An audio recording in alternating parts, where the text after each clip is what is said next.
Hey everybody, welcome to the In All Things podcast. It's time to see God in everything.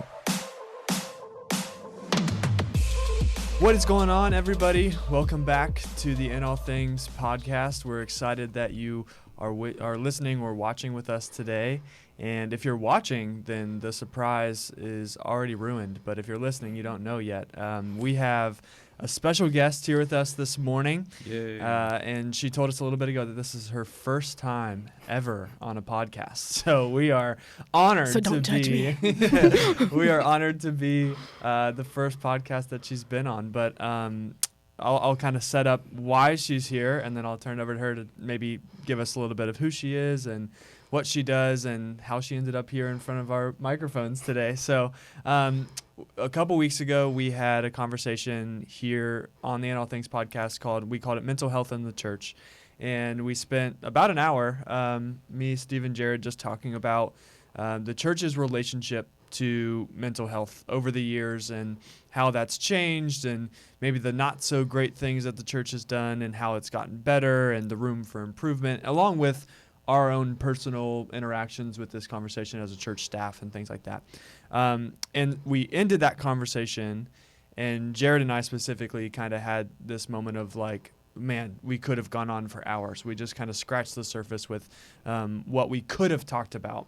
And the big thing was, what do we do now? We've addressed that it's something we need to talk about. We've kind of brought up the fact that this is an important conversation.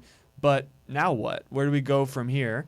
And so we started thinking, and you even said, you noticed there was a comment left of, man, it would be awesome to have a professional in this kind of conversation. Yep. So that's what led us to getting in contact with Dee Dee here, and through a connection with Christy, and she kind of we were talking about who could we have on, what could we do with this conversation, and Christy threw out her name and had a connection with her and said she would be awesome for what you guys want to do.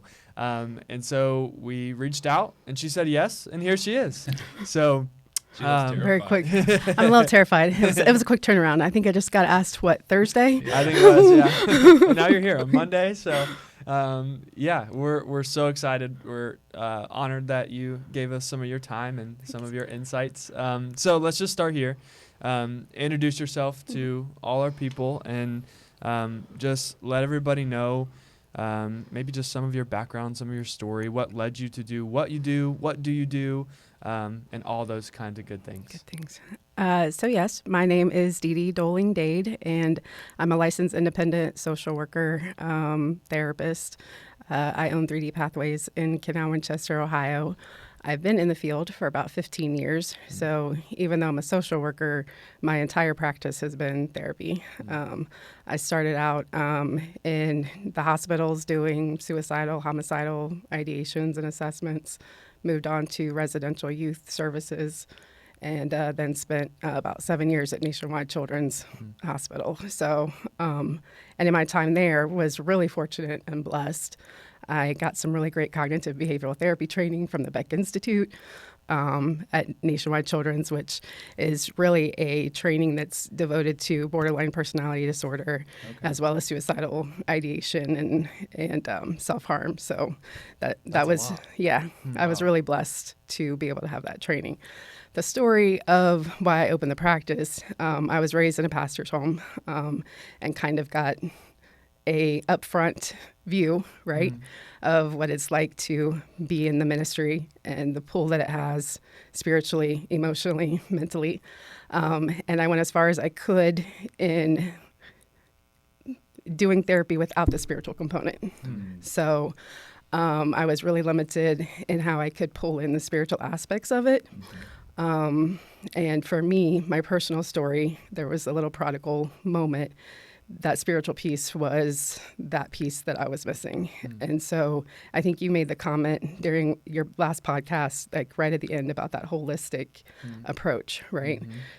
Really having those components of the physical, the mental and the emotional and the spiritual. And that's what I was missing to help a lot of my families and a lot of my clients. And so to be able to pull that aspect in Dad and I actually started the practice together. So Wow, that's awesome. in 2019. Oh, in 2019. Okay, so it's Right a couple before- years open. Right before the pandemic. Yeah. Wow. When you did it the most, too. Yeah. Man, that's awesome. Yeah, and yeah. So, for those, if anybody didn't listen or watch the first part, yeah, we kind of ended on this idea of, we're whole people, right? So everything you do, you're approaching with all of you. And I think I had brought it up in the sense of like, I don't necessarily like when we split things into like spiritual, right? Spiritual development and that kind of language, because it's kind of just all of you development, right? And yeah, especially when it relates to mental health in this bigger conversation, I think when we separate it into these really specific buckets, then it can be hard to, maybe figure out and even start the conversation. But when it's just all of you, this holistic approach of, spiritually does affect me mentally and emotionally and relationally and all these different things, because it's all me, that can kind of help with our approach to this conversation. So you said you opened the practice with your dad. I did. And your dad was a pastor? He was. That was his first career. He was a pastor for about 30 years. Wow. And in then, Canal? Yes. Okay. And then he went back to school at 55 for social work. And he spent about 15 years at Fairhope Hospice doing grief therapy. I spent 10 years in other aspects of therapy, getting experience and that kind of thing. The goal was always to open up a practice together. And then we were able to do so in 2019. So when did you start that dream together? Ironically, I was in my undergrad. So probably 08, 09. Wow. God really started putting a call on my heart for filling in the gaps of any single women, single parents, anybody really trying to get that second start, whether they're trying to recover from divorce, painful life transitions, abuse, that kind of thing. I started seeing some gaps. And God really started pressing on me then, and I think I ran from it for a little while. But in the meantime, God uses everything together for his good, and I gained a lot of really valuable experience in the meantime before we started the practice. The practice is really kind of step one, so more to come on steps 2 and 3. So now that you're in it, and now that it's officially launched, does that how fulfilling is that to you? Do you feel like this is definitely what we were supposed to do after all these years? Absolutely. Absolutely. God has revealed himself more than once. So financially, it's not like what it was at Children's, right?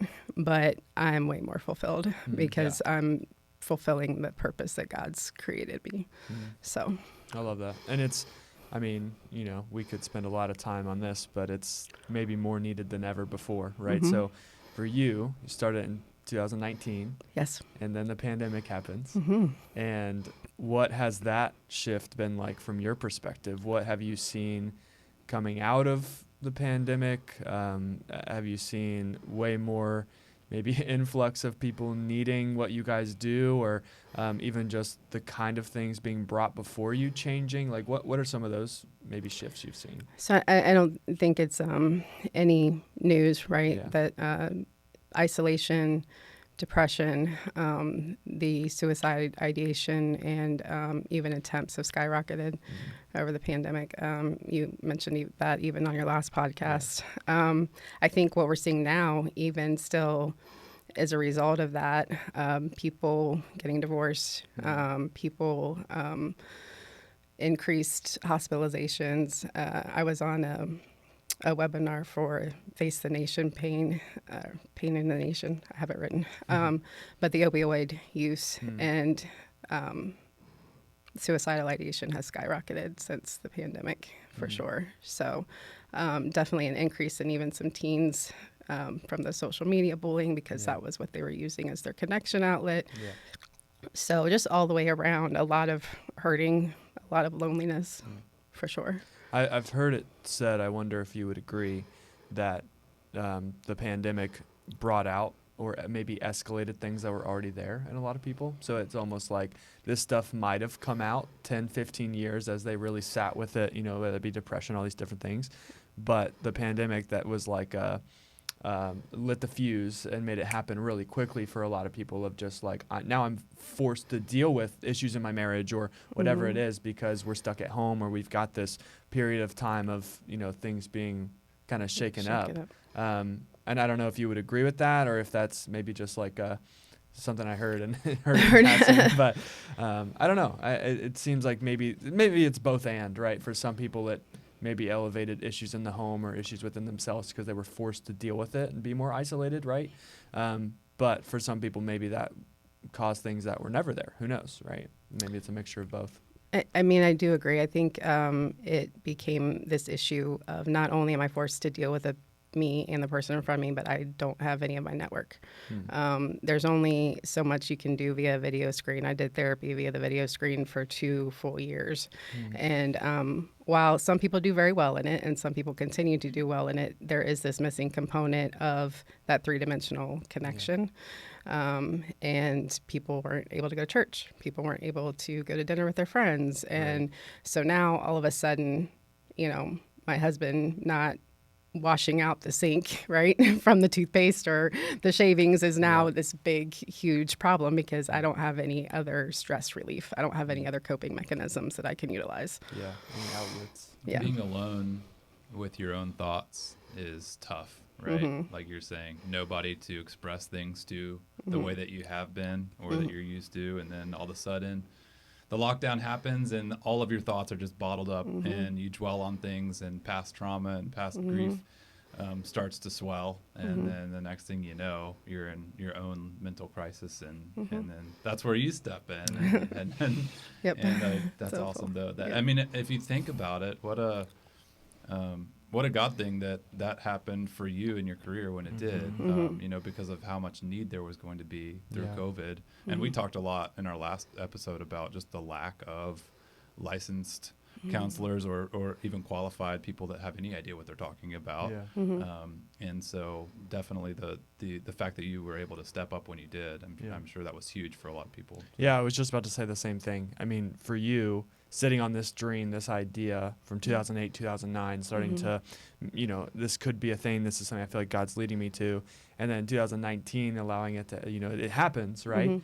And then not that the pandemic's a good thing by any means, but thank God that you were there, right? And you had started this dream and 10 years in it, and it finally happens, and then boom, people need it maybe more than ever before. I mean, that's, like you said a second ago, God was so faithful in that, it sounds like, and the timing is just nothing that you could ever predict or do on your own, right? Which is really cool.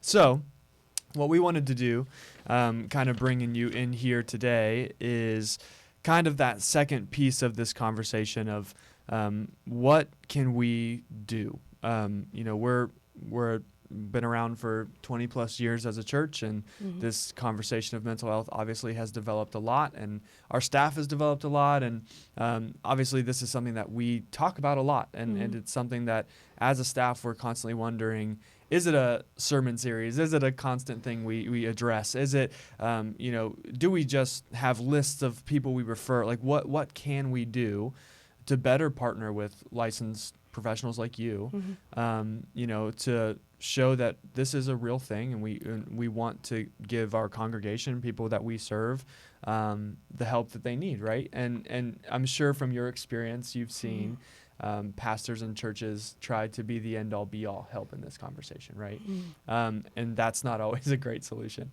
And then there's also pastors and leaders and church staff that want no responsibility, right? And it's just like, I don't even want to talk about this, just get out of here. So is there kind of an in-between, a middle ground of how can we better assess each situation or each person and counsel to the point that we can, right? And lead to the point that we can, but also know that there's a time and place to bring in somebody like you or a practice like yours. And so from your perspective, and it sounds like, raised in a ministry home, and there's lots of things that you could talk about there, but what has the relationship been like between church and mental health world, and how has that changed from your point of view? And it sounds like your dad has had an interest in this stuff for a long time now that he's doing it now, but being in ministry, raised in a ministry home, you probably got to see other churches and other things too. And what has this relationship been like between the mental health institution and the church? So the way that I was raised, it was very, very siloed. It was and I think you guys mentioned this last time, it was very much the pray it away. Anxiety was not of God, and therefore if you had it, there was something wrong with you, right? And also even things like healing, right? If God didn't heal somebody close to you, like my brother passed away from a brain cancer at a young age. He was 32, right? And I ended up with a very big faith crisis from I wasn't praying hard enough, right? Because God didn't heal him. So from the 80s and early 90s, there was very much this separation of we're just not spiritual enough, right? We're just not praying hard enough in order to beat the anxiety, in order to beat the fear. And so I have seen a shift in religious work and, Christianity and the mental health field, making more of a collaborative movement towards, maybe God can use evidence-based language too, right? Yeah. Maybe God can use some of the studies that the psychologists have used and that other people in the mental health professionals have used to better treat and better serve the congregations. So I think from a collaboration, Ideally, I would love to see a non-siloed effect, right? Are we able to have consultations more regularly of how can we support you? And likewise, because I'm not going to tell you that as the professional field, we always do it right when churches reach out to us and we're trying to create that collaborative environment to best serve the congregation. So I think there's still some work to be done. And how can we work together? Staying in our lanes, right? Staying in what we know. I think sometimes we don't want to admit that we don't know everything. Even in our field, it's like, okay, I'm not the specialist that you need. I need to bring in someone else, right? Like I need to bring in a psychologist for an ADHD assessment, a learning development assessment, or even the autism. That's not my role, right? Same thing becomes on the other side too, right? I'm not a theological. I didn't go to school for theology, right? I didn't go to school for ministry. I know a lot about it. I know enough probably to get me in trouble. Not my lane, right? So I think there's something to be said about having a collaborative approach to helping congregation members and the people that you shepherd have tools. Is it trainings that your staff gets around suicide ideation or prevention, recognizing abuse? Is it like educational seminars for parents? Is it, any way that we can be more of a team approach, like a multidisciplinary approach than necessarily I have to learn therapy models so that I can be a better pastor, or I have to learn all of the spiritual language so I can be a more holistic counselor. Is there room for teamwork? Yeah. And from your point of view, it sounds like you're hopeful that there is room for that, right? And hopefully that can be, we all know in this conversation there's lots of room for improvement, as with any conversation, but hopefully we're hopeful that that collaboration can continue and get better across the board, right? From your perspective and experience, what are some times that you've seen it done really well from a local church point of view? Have you seen maybe a church partner with you or someone you know in this field really well, and what does that look like? The church that I'm thinking of, they have a really robust mental health section, right? Like resources on their website. So they have a list of local counselors that they've personally had relationships with, that they know are Christian focused and that are faith-based. They also have like the suicide prevention line. They have other like grief resources, things of that nature. There have been series done around evidence-based and faith-based, right? Is there a difference? Can they work together? So there have been series on that. I don't know. There have been some seminars as well. I think there's still some room to grow as far as training the staff. So. Yeah, that's good. We won't name drop or get specific, but what have you seen anything? Am I allowed to name drop? I don't know. She knows. We'll bleep it out. Is there anything that you've seen not done very well I mean, that's part of the reason why we wanted to bring on a professional is just from your experience. How have you seen the church and mental health relationship not go great? Even in 2024 or 2023, like, as it, I don't know. I think the two things that raise from my experience is one, when professionals have offered to kind of help within the church dynamic or the leadership dynamic, it's almost like it's that siloed effect again, right? Like because we're so different, there's this academic evidence-based world and there's this faith-based world, and the two cannot intersect at all. And so there's been still that kind of, I don't want to say resistant, I try not to use that word a whole lot, but pushback a little bit, because we're still creating this collaborative approach, right? We're still overcoming some of the things that happened in the 80s. So it's still kind of new from that standpoint. And then the other one is helping congregation members understand that evidence-based doesn't necessarily mean anti-faith. So I was recently doing a group that very much is an evidence-based program in a church setting. And there was a lot of conversation around the fact that we didn't talk a whole lot about God and faith-based. But the principles in the program, if you were to really look at it, are Christian-based. Things like emotional honesty, things like speaking your truth, things like, so being able to collaborate a little bit more on normalizing the conversation too, even normalizing it with our congregation members of it's okay to go see a counselor. It's okay to go see a therapist. I can't tell you the number of people that are trying to, sneak in my back door, right? Because they don't want people to see that they've had to ask out for help. So normalizing it too, that it can be a good thing, right? And it can be positive. It can help you. I think will take a big step too. And so it's not just leadership, right? It's normalizing it among congregation members. Do you feel like that in a lot of therapy models for mental health, it is more difficult to leave the spiritual aspect out of it all? Because, in some of my studies on like narrative therapy, for instance, if you're looking at narrative therapy as a whole, you're talking about, your life story, who you are as an individual and your identity. And like the clinical side, if you're trying to leave the spiritual sense out of that, I feel like way more difficult, right? You don't have the identity in Christ.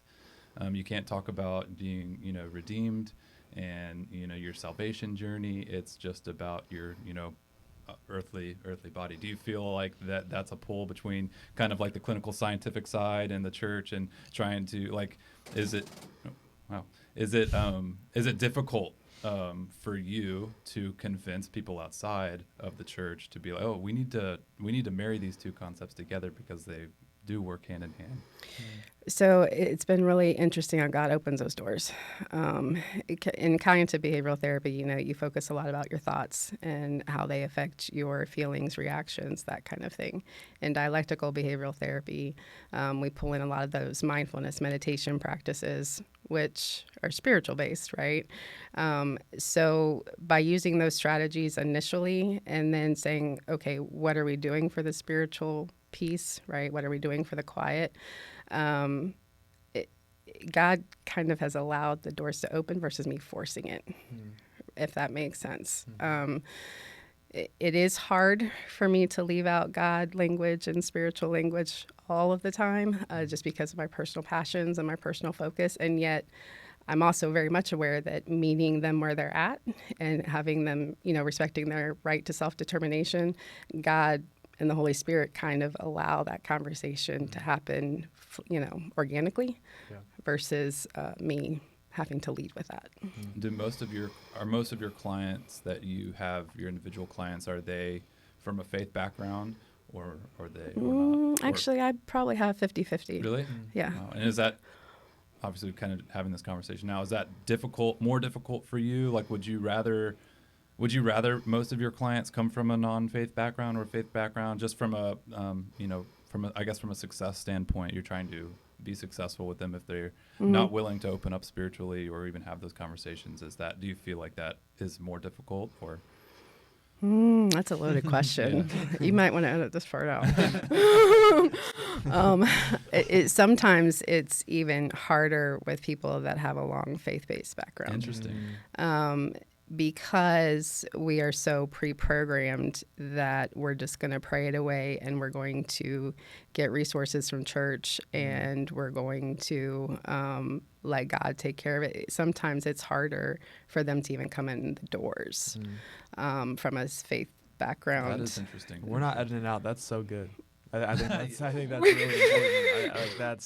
I think that's a very real piece of this conversation and that's part of the silo thing that we're kind of bouncing around still is, people are, it's like, oh, God will just figure it out. Or maybe God just called me to this life of depression and anxiety. So God just gave this to me. So it's fine. I'll just figure it out. It's a lot easier for believers and Christians to kind of be in denial about their mental state because we can say those things like, I'll just pray about it, or you just pray for me or whatever, instead of actually addressing it. There's a season for everything. There's all the Christian language that we just throw all the at cliches. Yeah. I think that's really good. And I can tell you from a pastor's daughter standpoint that those cliches is actually what led me to my faith crisis.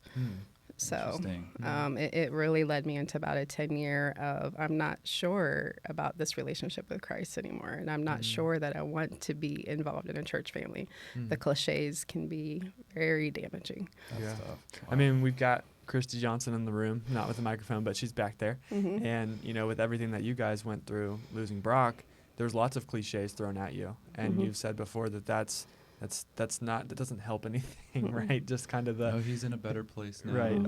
All the things, right? Yeah, that's tough to hear. Yeah.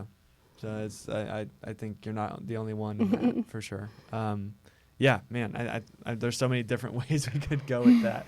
I think that's really important. I had given you a list of a couple questions beforehand just to prepare 'cause it's last second. But I'm trying to let you lead the conversation. So see that skill, that listening skill of. But for you, and we might have already touched a couple because of COVID and the quarantine and everything. But what are some of the biggest concerns and trends you're seeing right now in the mental health conversation that you think anybody, church staff, congregant, anybody needs to just be aware of that, maybe you're seeing more and more of, or you're starting to talk about with people that you work with? I think that we have touched on it a little bit. It is the increase in depression, anxiety among our youth, and the suicidal ideation and attempts, especially among females, ironically. It's up probably 75%. I was looking at the most recent since 21. And since 2011, from between 2011 and 2021, our suicide completions have actually doubled. So that's definitely concerning. And I do look at trends among different populations, right? African American females actually happen to be the largest number of completed suicide within that realm. The number of women and men both, between the couples counseling and the individual counseling that are affected, from pornography and sex addictions, is definitely on the rise, unfortunately. And so at the practice, we're actually managing that from a team approach where, we've got somebody managing the female, one-on-one with the female, and then we've got couples counseling, and that actually happens to be on the rise right now as well. And there was the suicide as well. Oh, and addiction, obviously, which ironically, if you look at all of those, really have its core at people feeling isolated, alone, not connected, genuinely connected with people. And that's the concerning part. I was just talking to my staff last week about it doesn't matter how much we know if we can't truly listen and connect. Right? If we can't practice those soft skills of validating someone's experience, of validating someone's concerns and connecting with them, it doesn't matter how much knowledge we have, we're going to lose them. So, talking about addiction, I'm curious your thoughts on the age-old Alcoholics Anonymous and you know, their effectiveness today, and I know that they don't really claim to have Christian per se background. I mean, they're more spiritual, right? Because they want to be inclusive, and they want people from different faiths to be able to join what they do. Do you think that model is, and what they do is still just as effective today, or you know, from your experiential side, do you think that there's things that they need to change? Because I think they get a lot of like there's a lot of kind of misconceptions about AA or NA and those things, and just because of, you know, like from a Christian standpoint, you know, they want you to identify as an alcoholic, you know, your entire life. They want you to identify as an addict. Once an addict, always an addict, those kind of things. How do you feel about, you know, where that's headed? Should it change? Does it need, this is kind of off topic from where we wanted to go, but just kind of curious your thoughts. So I have a lot of thoughts when it comes to addiction and recovery. We deal a lot with relationship recovery as well as alcohol at the practice. And I think AA does a great job of helping people on getting on the path. Because it requires a certain amount of accountability, a certain amount of connection with other people that are in the same boat, have been through the same process, right? Have had to go through the giving my amends, right? It actually does a great job, in my opinion, of making people do the steps that as Christians we should already be doing, right? And we're not always held accountable to actually do the steps. We know them in our head, but the thought process of actually going up to my husband or my wife and saying, hey, I screwed up, right? There's freedom in that. There's freedom in being able to verbalize that out loud in a setting where there's no judgment, right? Other people have had to go through it. So I think from that standpoint, it does a great job, especially that first year, of getting people on the road, getting people in the practice of regularly examining my life. What are my triggers? What am I setting myself up for? Who am I surrounding myself with? What do I need to do here? What do I need to do there? Because, you know, you've got to do 90 meetings in 90 days. So it gets you in a quick practice, a quick routine. Where I think it struggles is then 5 years down the road, I'm still recounting, oh my gosh, I'm an alcoholic, right? Is there ever true freedom? Because I'm always having to say, I'm an alcoholic, right? So there's a both and in there too. I don't know if you guys have heard of Celebrate Recovery.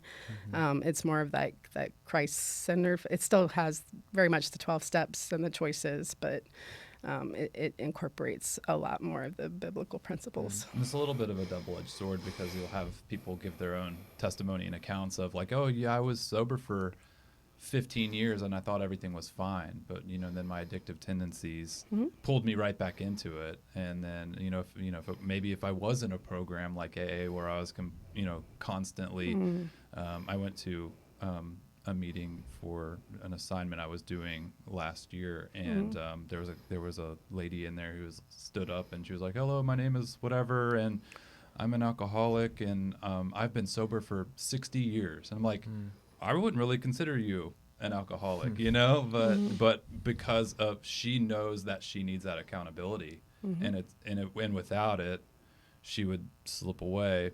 And I feel like for a lot of people in those programs, it's like there's so much redemption in Christ that I feel like they're missing out on. Just, you know, when I look at those situations and those statements that they make, I understand the reasoning and the logic behind it for accountability, but not allowing yourself to fully grip that identity that you have in Christ. I feel like, obviously, because they're not like a Christian program, I think they would claim to be a faith-based program, but not Christian. I think that's what kind of causes them to leave that element out of it, which is really, in my opinion, one of their main weaknesses. So I think that you touched on that, but yeah, I mean, like you said, the accountability and the community piece of AA and groups like that are so important. And I loved your piece of just, I think, for any Christ follower, the start of maybe this process of evaluating where you are holistically, like we talked about, is confession and evaluating honestly where you are to somebody else, confession, all these kind of things. And that's a really big strength of programs like that, is they make you sit there and evaluate where you are and what you're doing, right, and hold you accountable for it.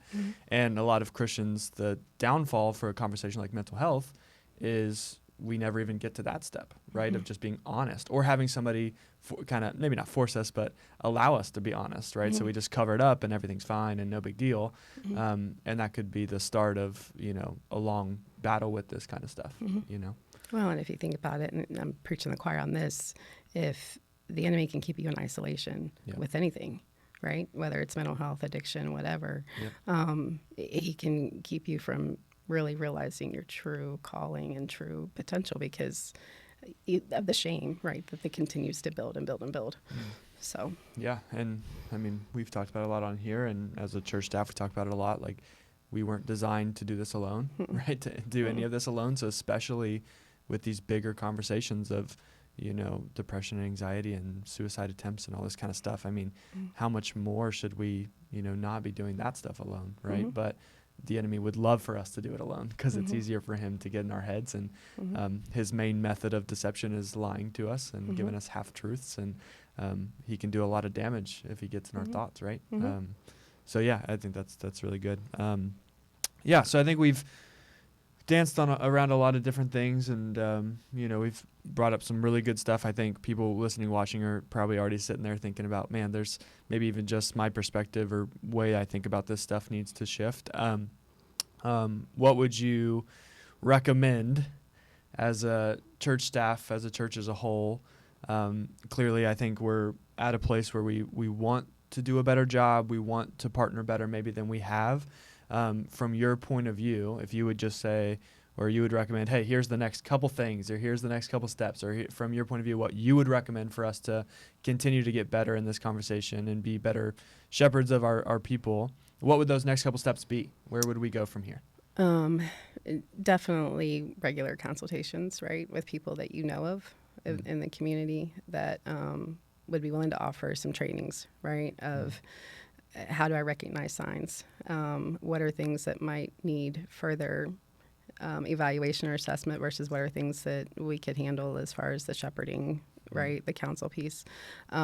Two things that, because of my experience in history with church leadership, I would say too, is sometimes the language we use can inadvertently be invalidating, not purposely. We tend to say things like people not choosing health or not choosing wellness or not choosing. It tends to be something that then inadvertently creates this cycle of shame, right? Because I'm trying, as your congregation member, I'm trying, right? I'm trying to get better, but for whatever reason, it's just not going anywhere. And so, and I say this to families too, when they come in for counseling with teens, it's that leadership approach. It's the words I use. It's even how I listen. Sometimes we listen to get our point across. We have our own frame of reference. We have our own knowledge. We have our own things that we bring to the table. So even as you're listening to people, you're probably already formulating a response on how you can help this person, right? Versus letting them lead the conversation and listening to respond and understanding, okay, this is something I can help with versus this is something I need to link with. Yeah. It can be dismissive, quite honestly. If you go in, I don't know if you guys have ever had an experience going into a therapist's office, but if somebody is rushing into you with, well, you need to do this, this, and this, you didn't even hear my whole story. You know what I mean? So I think all of us can do a better job even at learning how to appropriately communicate with each other. Yeah. So continuing to reach out. There's those of us that are there that want to help and that want to be of an assistance when it comes to different kinds of trainings, whether it be, depression, suicide, even addiction, that kind of thing, and see where the collaborations can manifest. Yeah. What about kind of the flip side of that coin, maybe you can talk a little bit about what you're doing right now for those dealing with trauma and grief and PTSD, and maybe there's somebody out there listening right now that's dealing with something that needs somebody to connect with. How are you a resource, and how are you continuing to be, and how can they connect with you and those kind of things? So we recently just launched a group. It's a grief recovery method. And the thing that I love about this particular group is a lot of times people think about grief, they think about bereavement. Grief is so much more. The definition that they use is anything that causes a shift in your life, whether it's divorce, change of career, retirement, moving, any pandemic. There are so many things that even happen in teens' lives that are referenced as grief and loss. And we aren't taught real well how to move through those feelings. I think we're in this sandwich generation. We have one generation that was taught, pull yourself up by your bootstraps, right? Move on, get it going. And then we have another set of people that are, for lack of a better term, anything that makes me feel uncomfortable, distressful, I fold, right? Which is where a lot of the addictions and a lot of the suicide ideation has stemmed from, is this inability to sit in the distress, this inability to sit with the uncomfortable. And the program actually gives tools, right, on how to move through that stressful situation, the loss of my loved one, versus retreating into an addiction, retreating into social media, retreating into any other kind of they call a stirb is what they call it. But it's a behavior that replaces me taking the time to move through the distress, right? So it's an 8-week program, and it ranges from 3 to 13 people, and they go through specific, very 4 recovery components where you go through relationship graph, a timeline graph, and it does mimic a lot of recovery programs because it helps you communicate things left unsaid, right? It helps you communicate things that you've been kind of holding in, and it allows you the time and space to feel them and to recognize that you can feel the feelings and there's light on the other side versus just shoving them down. Because we know that if we shove them down, there's all kinds of physical ramifications, that holistic approach, right? If we continue to just shove, it affects our health. It affects how we interact with others. It affects every dimension of our body. So really kind of helping people get the stress out, the feelings out, and then being able to move on. So if somebody is hearing this and they want to connect with you, how would they go about doing that? How do they find you? www.3dpathways.com. 3dpathways.com. Right. Okay. Or our phone number is 614-321-4010. Cool. Or you can get in touch with us at the podcast or contact me or Mitch or Christy or Steve, and we can direct them your way. All right. And but yeah, that's and amazing. all the rambling. Cool. Man, what you're doing is so helpful. I wish, like we talked about a couple weeks ago, I wish that there were way more people doing what you're doing, making this kind of impact, and the need is only going to continue to grow. But yeah, what else you got, Mitch? I think that's it. My only other thought was if there's anything off the top of your head, resources, books you've read, anything for anybody watching, listening that they could just go do right now. If they're hearing this, they're starting to think, oh man, that was a bug. That was a bug, just FYI. As they're listening to this conversation, if there's anything that they're like, man, I'm feeling pulled in a certain direction, I'm interested. Oh my gosh, this bug is causing problems in here.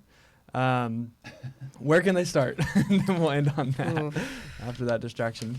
Yeah.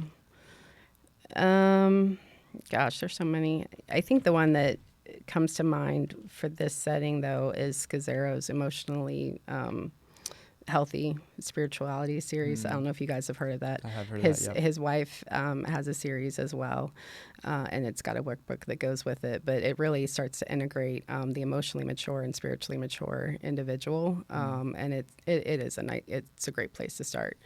So awesome. Well, thank you for that. Yeah, I think like we've said multiple times, it's impossible. Our calling all throughout Scripture, all throughout the New Testament, is to be brought to a place of maturity. Paul talks about that a lot. The writers of the New Testament talk about that's, God is working in us to bring us to a place of maturity. And it's impossible to do that and not have these conversations and do this work. I don't see how it's possible to do one and not the other, right? I mean, to be brought to a place of spiritual maturity, you've got to have the conversations about how you're feeling, which means you've probably got to find some tools and find language for how you're feeling and why you're feeling it and where it came from. And it's just, it all connects together and brings you to this place that God has called us to of being, look like his son Jesus and be mature people in everything that we do. And I think that this conversation has to be one that we've just got to get better at. So thank you so much for your time and for being a part of this. You bring so much to the table, and even just for us, like just listening to you talk, my mind was just like going so many different places just because I wasn't sure how to take the silence. I'm going to be honest. I was like, I'm just sitting here thinking there's so much, and I can just tell this is a big piece of your heart and passion and a calling that God has placed on your life. And man, it's awesome for us. We may have to have you back if there's another like mental health counseling topic panel that we have. We may have to have you back, because I feel like this connects with almost everybody. And it really should. It should connect with everybody, and everybody has questions and concerns on this topic. So I'm sure we will get some more questions after this episode. But I really have to thank you, and I really enjoy this opportunity because it is something that I'm passionate about, combining some of the academic and the spiritual, and because that's the way that I think we're really going to help God's people. And so I do appreciate your openness to having this conversation. Absolutely. So. We're trying to do what we can to start to get better at our side of this. So thanks for being a part of it. Yeah, absolutely. Well, thank you all for listening and watching today. As always, let us know what you thought. Let us know what you want to hear on future conversations, and we will continue to bring on different guests and do what we can to make this something that you guys want to be a part of and listen to. So have an amazing week. Remember that God works for the good of those who love him in all things, and we will see you next week on the In All Things podcast. Goodbye. Thank you so much for listening to this episode of the In All Things podcast. Our challenge for you today is to send this episode to one person. Seriously, think of somebody right now that could use this conversation and send it to them. If you have any questions, feedback, or topic ideas, please send them to podcast@sycamorecreek.org, and make sure you follow us on Instagram and Facebook at Sycamore Creek Church so that you can always see what's going on in our world. If this conversation helped you at all, make sure you share it, leave a review, and subscribe so that you don't miss out on a single episode. We love you, God loves you, and we'll see you next week on the In All Things podcast.